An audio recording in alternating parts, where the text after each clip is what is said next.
Hey everybody, we're going to take on another Excel challenge problem, and I remind you to watch as little of this video as you want in order to get you unstuck. You don't need to watch the whole thing. The more that you watch, the less there is for you to sort of take charge of stuff. But you watch as much as you want, as little as you want, and then you're on your way. So I'm going to have a column B, which is going to be the red die, and I am going to have column C be the blue die, and I'm going to use the formula ran between, and I'm going to say 1 and 6, and I will copy that and paste it. And now I have two formulas, and now I'm going to have the total of the red and the white with the red and the blue, and that's going to be just equals B2 plus C2. Very simple formula. You don't need anything else. Equals B2 plus C2. And now I'm going to repeat this all 1,000 times. So I'm going to come like this, and I'm going to pull down to 1001. That should do it. Okay, so there are some other tricks that we could use with shift, but I'm just going to pull down with the magic fill, and when I get to row 1001, I'm going to stop, and that means that I've done it 1,000 times. And then I'm going to use the count if formula so that we could keep track of how many each possibility. There we go, 1001. And these are all formulas now, which means every time I do anything, even if I come to E2 and I type 33 and press return, do you see how everything changed? 34, numbers change because we're in random mode now. And if you don't want to be in random mode, you go to Excel, you go to Preferences, you go to Calculation, and you say Manual. And now we're in manual mode. So now if I type in a number here, nothing happens. So it's only going to change the dice when I press that special button on my Mac or my PC. Okay, so now I want to tally how many 5s are in column D, how many 4s, how many 12s. Remember, if this die is between 1 and 6, and these are the red ones, and this die is between 1 and 6, then the sum is going to be between 2 and 12. So if I come over here and I put down 2 and then 3, and I can get the numbers from 2 to 12 many ways. So now I want to say equals count if paren, my range is D2 colon D 1001, and my criteria is whether or not it's equaling 2. So my criteria here is, I believe, F2. And if I now press return, it tells me 28 times. If I look at that formula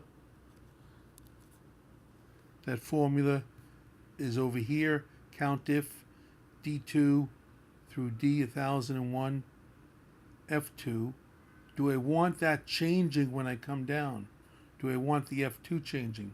Yes, I definitely want the F2 changing, no question about it. I want it to say F3, but I don't want to change that D2 to D1001, right? No, I want it to be,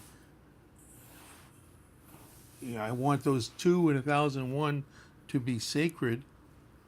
So that means that in this formula, regarding the D2, I want the 2 quality to be sacred. I want the 1001 quality to be sacred. And I don't need to mess around with the D because I'm not filling it to the right. I'm just filling it down. Okay. So now if I pull down, I've got it saying 28, and that's going to bother you until you realize that we've turned off calculation. So if I press the special button that gets me calculation, now I'm going to get the actual number from 2 to 12. In other words, that special button, which is different on the Mac or the PC, so it's going to cause calculation to happen.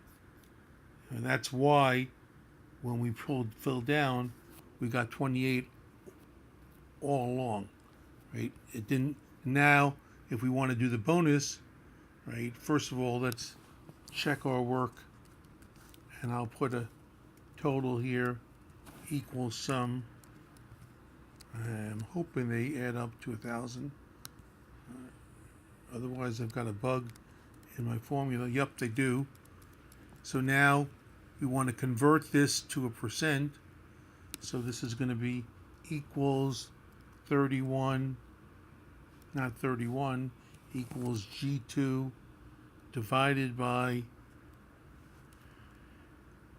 to convert it to that, if I divide it by 1,000, if I divide it by 1,000, it will be a decimal, and then I can change all of those. Okay, again, don't let this bother you, right? We're the ones who went to Excel and went to preferences, and we went to calculation, and we said manually. If we left it in automatic, then that's not going to happen, right? That was a result simply of being in manual mode. Okay, now he changes to percents, and we see happy numbers. That's what we're looking for, right? It turns out 7 is the most likely. And now we want to graph this probably with this. Okay, so what I like to do is highlight those sections, copy it, come over here and choose paste or paste special. I'm not sure this is useful. I'm going to go values, and now I'm going to draw a graph after I eliminate column K, and this is going to say dice, and this is going to say percentage, and if I highlight that and I choose insert chart,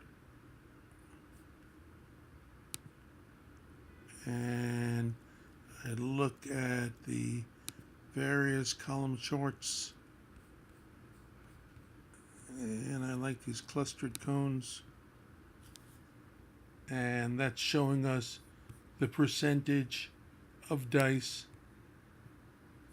that are rolling 7, 8, 9, 10, all the way to 12. 2 is snake eyes. 6, 7, and 8 are always the ones in the highest. And you can even calculate that 7 comes up approximately 16% of the time. Okay. Are you surprised if I calculate again? H changes, but K does not. No, don't be surprised. We pasted special here, and these numbers are no longer tied to this, right? So if you wanted to, you could come here and say equals that, and then if you pull down, now it's automatically tied. So every time I press the magic button to slightly change it, you can see the graph. Whoa, that came out strange. 8 came out the most likely. It's very rare that that happens. It's almost always 7 that's the most likely. But now your graph is connected dynamically to column K. It's always good to do your graph in a section by itself. And so that section that's yellow is by itself. And you should try to avoid messing around with where your data is. Okay? Just to make sure you're okay, I'm going to show you all the formulas. So we used rand between twice. We used the sum formula, but we were just adding up. We didn't need to go sum. We used the count if formula, and we made the range absolute from D2 to D1001, but I only used the dollar sign in front of the 2 and in front of the 1001 because I was filling down, and now I'm getting better with the dollar parameter. I don't need to put dollar everywhere. I'm just going to put it in the way that's needed, so when I fill down, it still makes sense. So that all worked fine. And then we divided by 1,000 to change it to a decimal. Right? I hope this video has been enough to help you solve and deal with this challenge problem. I'm here for you to go over this if you want help, or if you want to rewatch this video, you can do that as well. Okay, Steve Bergen signing off. Bye, everybody.